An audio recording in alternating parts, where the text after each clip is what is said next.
Nhasi tine nyaya hombe, nyaya iri kupisa mastreets. Apo Hurlengende achiti pane kahwiza kari kuti kakabirwa song yekuti cyclone idai hamuri kuziva iri kunetsa iri kupisa mastreets. Saka ngatinzwe nyaya iyi zvizere from Hurlengende. Kana uri munyowani paYouTube channel pedu, please consider subscribing and make sure that you comment and turn on that bell notification kuitira kuti musamise ma-updates ezvo zvatichiposta. Let's hear the story. Munofara here Malongende movement president Midepani ine nyaya yangu yandauya kumboti ndimbosotaura ina handisiroziva munhu wenyaya ndinochi ngoma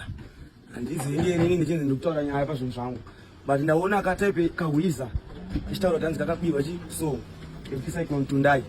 ivo ndo vakatozonochinja song yavo vakuzonaiti Cyclone Tundai. Ini yangu song yaini Cyclone Tundai inonzifadza madzimai ende ari kuti akabirwa song sei one word yekuti Cyclone Tundai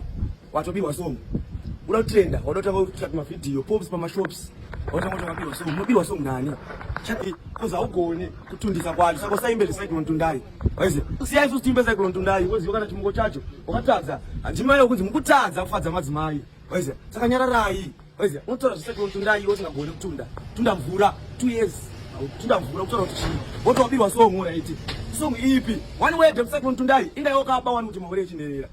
mama ure chinerera chanoizi chimba kuti maure chinerera but maure chinerera ichandira maloti chimoko ore kuti maloti chandira yedu maure chinerera isaka kuti wabachanja tamboti wabasongo izo chakati wabachanja kuti maure chinerera that the same with Cyclone Tundai ungatotora kuti pamwe ndakashandisa star 1 inde asira hapo koza ugone kutunda utora kuti Cyclone Tundai usagone kutunda mwana wa mai kutora kuchiko wese ndikuti one word Cyclone Tundai wakuita ka video kuti konzo satsitsi inini andibile yosongo mwana wa mai iyo ndiwo ndonimbire kwa masongo that's muri kuona kubaba ikatsaga uyo nekuti pane word 1 rakafana na pasongo yangu yake matsaga kana uchida chiro mangwana ande kwa Godfather inini andisomwe makeup clash but kana uchida tomonodzorera nawo malines andikundwe neuiza ndoikunda zvese kutunda kuruwa ngoma zvese tuna mvura mumata asite ngoti inini pachangu zvangu handizonyanyoshamsike nehunhu mamira wekuti vanhu vananyi mamira pavachira waize because jamana vakatomondiurira kufiyo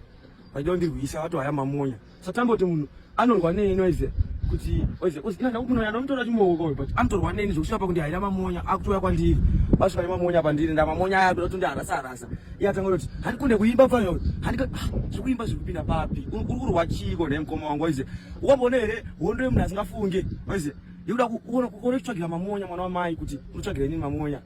hondo yako ndeyei yechimoko zvinorwirwa izvozvo tobva ndosvika pakuti ane mamonya patikatozonota nebitterness neni munhu anorwadziwa asi handikune kuimba pano kupinda papo kana wahaya mamonya akachingoita kuti mamonya akandiporichi kwete zvekutanga kupinza nyaya dzekuimba pawandihaira mamonya saka andokunzwiraiwo tsitsi zviyaite mukoma simba rashe